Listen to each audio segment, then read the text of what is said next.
Today's My Health segment brought to you by Chews for Health, the world's first superfruit sea vegetable antioxidant chewable dietary supplement. Well, you know, with today's hustle and bustle world, stress can definitely take a toll on all of us. But stress doesn't just affect us mentally. According to the American Psychological Association, get this, 77% of us report having physical ailments due to stress, just stress. And here to help us fight stress with supplements is our very own resident health expert, Dr. David Friedman. Good morning, Dr. Friedman. Hi, Christy. Good to see you again. And you. Here's something that surprises a lot of people. The American Institute of Stress estimates that 80% of all visits to primary health care physicians are for illnesses caused or made worse by stress.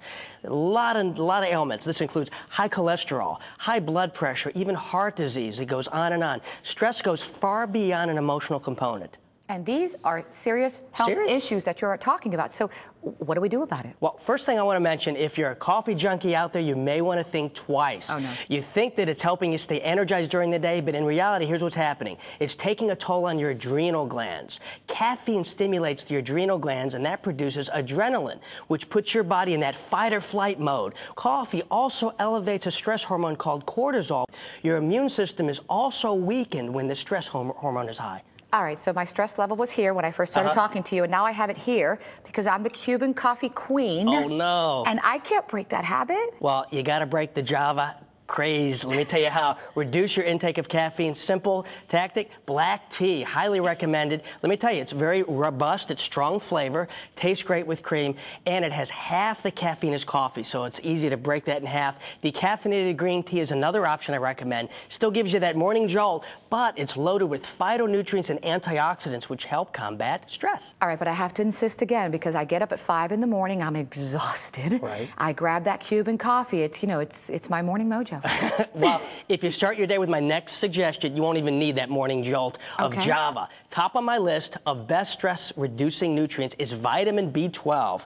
And let me tell you about B12. Research shows that 1/3 of people suffering from stress do not get an adequate amount of B12. That's a high number. But don't take B12 in a pill form. Highly recommended in either a lozenge or liquid. It's the best. I believe in B12 so much, it's actually one of the 16 key ingredients in the product I formulated, Chews for Health, which is a chewable. I've never tried it. Chews for Health? You've never tried? Well, I happen to have some right here, and it has Java Queen's name written all over it. That's for you.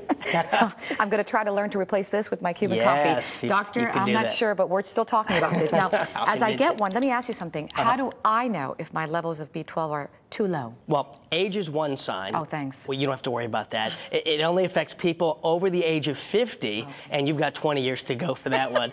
Actually, over 50, you produce less acid in your stomach that absorbs the B12 in the diet. Also, if you drink a lot of alcohol, if you're taking oral contraceptives, you may be B12 deficient. Vegans, they're at risk. Most definitive way, of course, get a blood test if you really want to find your levels, but there's some warning signs that may indicate you're B12 deficient. Here's a few. Being forgetful, having a lack of focus, and if you have a loss of energy, you may be B12 deficient. So what other kinds of nutrition can maybe we take to help alleviate stress? You want to try an herb called valerian root. Actually, I've recommended it for over 20 years to patients. It's fantastic. I've been recommending to patients suffering from sleep problems, restlessness, anxiety, also really good muscle relaxant. Okay. Another herb I recommend that combats the dreaded S word is passion flower.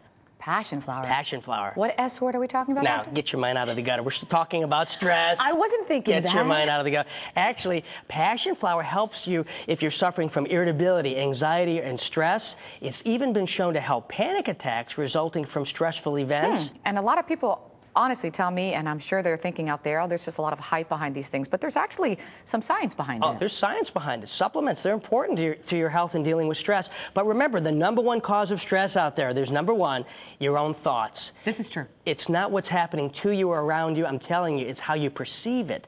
What your thinking habits are, they need to be changed, and that can help your levels of stress. Someone once told me, control the controls.